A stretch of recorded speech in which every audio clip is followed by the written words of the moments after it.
So there was some pretty good news last week. In fact, fantastic news. And it is that a return for the Malaysian Grand Prix at Sepang is apparently now back on the cards. And this has come off the back of a new 3-year sponsorship deal with Petronas, who are now pumping a lot of money into the track and want to get it back onto the international motorsport level. And to top it all off, the circuit is going to be renamed the Petronas International Sepang Circuit.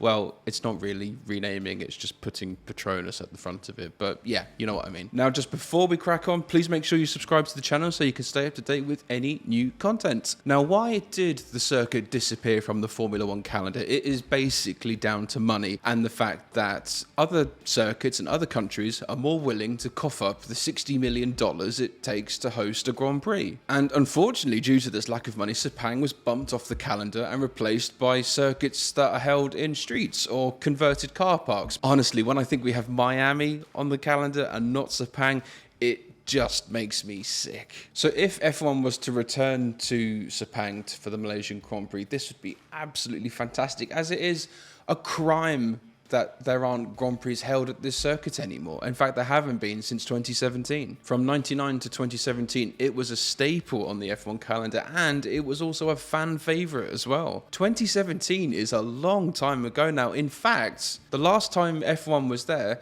cars didn't have the halo bar yet. And also, this was pre-Drive to Survive as well. So there are a whole host of Formula 1 fans who have never seen a Grand Prix at Sepang, and they don't know just how awesome it can actually be. Now, along with this new partnership, Petronas and the circuit's management are looking to improve the facilities and boost the capacity of the track as well, so that it can host more people for when there is things like Formula 1 and MotoGP. Now, by all means, increase the capacity, more bums on seats the better, but please leave that umbrella stand on the main straight completely alone. It is completely iconic. When you see that stand, you know exactly which circuit you are at, and that is much more than you can say for a lot of the newer tracks you see on the Grand Prix calendar at the moment. Now, the ultimate goal of bringing Sepang back onto the F1 calendar is to increase Malaysia's standing in the world of international motorsport. So it will be very interesting to see if there's any kind of knock-on effect between Petronas and their current advertising deal with the Mercedes F1 team. Now, the other thing here is a potential for a huge crowd. Malaysia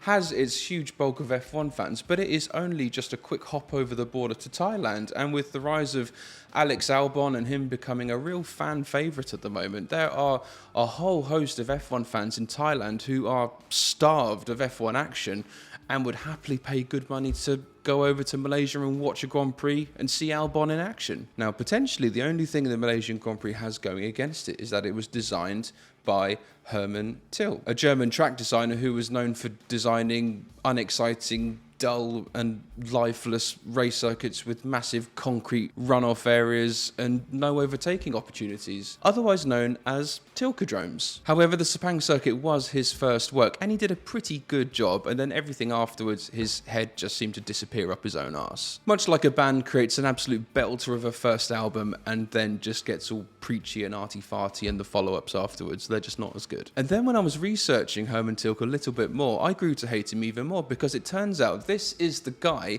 that ruined that old epic Hockenheim track and turned it into a soft play area. One of the greatest and most iconic circuits in the world, and I have great memories driving around this on F1 97, ruined by this man. And it is ruined forever. When you look back at these old parts of the circuit which are now abandoned, it's gone forever and most probably haunted. And there's just no way to bring this old circuit back, unfortunately. More to the point, why the hell would you let a German engineer who never raced in Formula 1 design international race circuits? My washing machine has more personality than some of his recent tracks. Honestly, give us an Italian ex-F1 driver who preferably smokes 20 a day, read half a book about engineering once, to design an F1 circuit. It would be an absolute banger and a masterpiece as well. And then let Hermann Tilke design the car park area and the toilets, because there would be no queues ever. But anyway, that was enough waffle. Back to Sepang. Now, the Sepang circuit blasted onto the scene in the middle of the 1999 World Championship battle between Hakkinen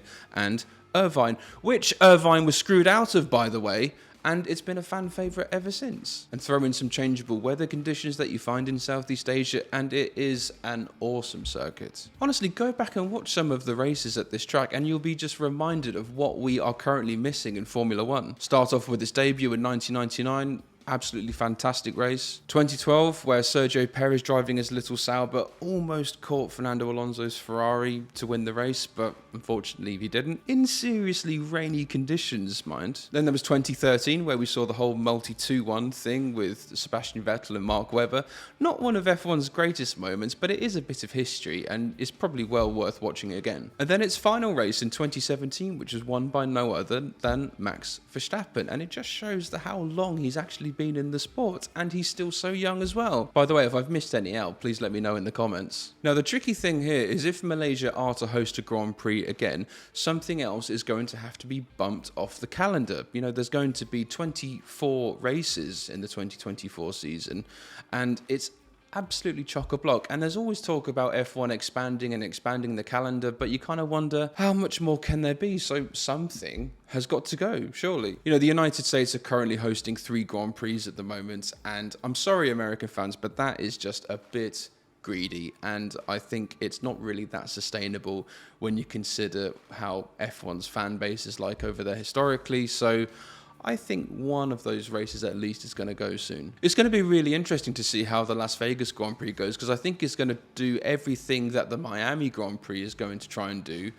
only kind of better and in a bit more sort of a crude, glamorous way, I guess. So long term, I don't think that the Vegas and Miami Grand Prix can kind of coexist, because they both offer the same sort of USP, only I think potentially one of them has the chance to kind of do it better. And plus, these kind of Grand Prix are supposed to be for F1 fans, not these kind of vacuous celebrities who are there just to kind of boost their image, which we see plenty of at races like Miami, where people are there without any clue of what's kind of going on. The races at Miami have been absolutely rife with these, and Vegas is probably going to be even worse. I swear to God, that fake marina at the Miami Grand Prix is the epitome of everything that is currently wrong in the world. Now, unless they sort out the slow corners, I think the Mexican Grand Prix could also go as well. I do like the stadium section there. I think that's an awesome thing to have at a circuit, and I think more should probably have this, but it's just the slow corners that they have there. And I'm sorry, I don't want to see a Formula One car trying to kind of pick its way through a corner at 40 or 50 miles per hour and not being able to overtake. It's just not interesting. But anyway, if you have any ideas of what circuits you'd like to see replaced, please let me know in the comments. Now, if we are to see a return of the Malaysian Grand Prix to the F1 calendar, it's probably going to be somewhere in 25 or 26, because that's the final 2 years of the Petronas sponsorship deal. They've got the first year to sort the track out, get everything modernized and up and running again. And then they've got the 2 years of that deal, the final 2 years, to reap the rewards. And these new fans, which I spoke about earlier, need to experience this track, because once they do, they are going to come back for more. And unlike some of the newer circuits we've seen recently, this is a real deal racetrack. It's got gravel traps, grass areas, inclines, downhill areas. So yeah, it's a real test for the cars and the drivers, and no silly concrete runoff areas either, which is also a good thing. And plus, it's a circuit with insanely changeable conditions, which is miles better than racing in a desert. So anyway, let's hope it gets onto the F1 calendar again soon, because there's no point having a 24 race calendar if a third of the circuits fans don't like and people find boring. But at the end of the day, with circuits coming onto the calendar, we all know that it's all about who stuffs the most money into the most pockets. But hopefully, with this new oil money coming in from Petronas, Malaysia, the Sepang Circuit can do just that, and we'll see F1 there again soon. So that's it, folks. Please make sure you like the video if you enjoyed it, and I hope to see you again soon. I'm Paul. Thanks so much for watching.